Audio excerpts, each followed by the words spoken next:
நான் வந்து 20 வருஷமா விளையாட்டு வீரராக இருந்திருக்கேன். 1998 இருந்து 18 வரைக்கும் நான் வந்து விளையாட்டு வீரராக இருந்திருக்கேன். அந்த காலகட்டத்தில் பார்த்தீங்கன்னா, நான் வந்து ஸ்போர்ட்ஸ் ட்ரைனிங் பண்ணுறதுக்கு கிரவுண்டில் பர்மிஷன் கேட்பேன்.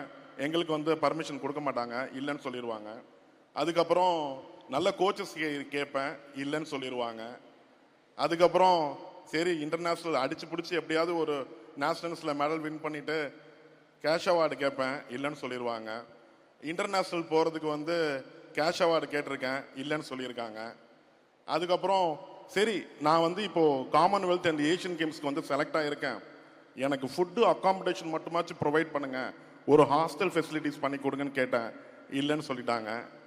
எது கேட்டாலுமே ஒரு விளையாட்டு வீரராக எனக்கு எதுவுமே கிடைச்சதே கிடையாது. ஆனால் நான் வந்து இந்தியாவுக்காக காமன்வெல்த் ஏஷியன் கேம்ஸ்ன்னு ரெப்ரசன்ட் பண்ணியிருக்கேன்னு நான் சொல்லி கூட எனக்கு ரெகக்னைஸ் கிடைச்சது கிடையாது. அப்படி இருந்த காலகட்டத்தில் சரி நம்ம இனிமேல் வந்து நிறைய விளையாட்டு வீரர்களை உருவாக்கும்னு சொல்லிட்டு 17 இருந்து நான் வந்து கோச்சாக வந்து நிறைய பேருக்கு ட்ரைனிங் கொடுத்துட்டு இருந்தேன். இலவசமாக பயிற்சி கொடுத்துட்டு இருந்தேன். எனக்கு வந்து சரி கோச் போஸ்டிங் ஆச்சு கொடுப்பாங்க அப்படின்ட்டு நான் போயிட்டு ரெக்வஸ்ட் பண்ணேன். கோச் போஸ்டிங் இன்னும் வந்து பேராக்கு வந்து அலாட் பண்ணல அப்படின்னு சொல்லிட்டாங்க.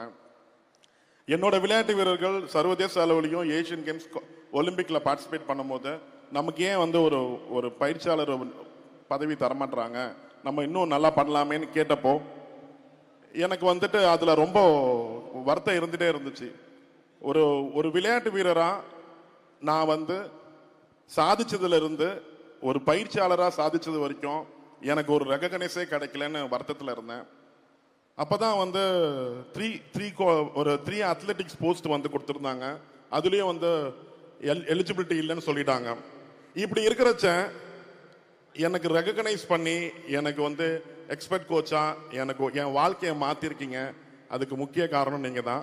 ஏன்னா எனக்கு ரெகக்னைஸ் கிடைக்காம இருந்த காலகட்டத்தில் எனக்கு ரெகக்னைஸ் கொடுத்து நான் பண்ண அச்சீவ்மெண்ட்டுக்காக என்னை எக்ஸ்பர்ட் கோச்சாக வந்து எனக்கு போஸ்டிங் கொடுத்து இப்போ நிறைய மாற்றுத்திறனாளி விளையாட்டு வீரர்களை உருவாக்கிட்டு இருக்கேன். நான் வந்து விளையாட்டு வீரராக இருக்கும்போது எதெல்லாம் கேட்டு எனக்கு கிடைக்கலையோ இப்போ என்னோட ஸ்டூடெண்ட்ஸ் எல்லாத்துக்கும் எல்லாமே கிடைச்சிட்டு இருக்கு. இனி அவங்க எந்த கோரிக்கையை வைப்பாங்கன்னு எனக்கும் தெரியல. அந்த அளவுக்கு நீங்கள் எல்லாத்தையும் பண்ணிட்டீங்க. எனக்கு ரொம்ப சந்தோஷமா இருக்குன்னா இந்த நேரத்தில் வந்து நீங்கள் எவ்வளோ ஒர்க் லோடில் விளையாட்டு வீரர்களுக்குன்னு தனிப்பட்ட முறையில் உங்கள் நேரத்தை ஒதுக்கி இவ்வளோ ஃபெசிலிட்டிஸ் வந்து பண்ணி கொடுத்துட்ருக்கீங்க.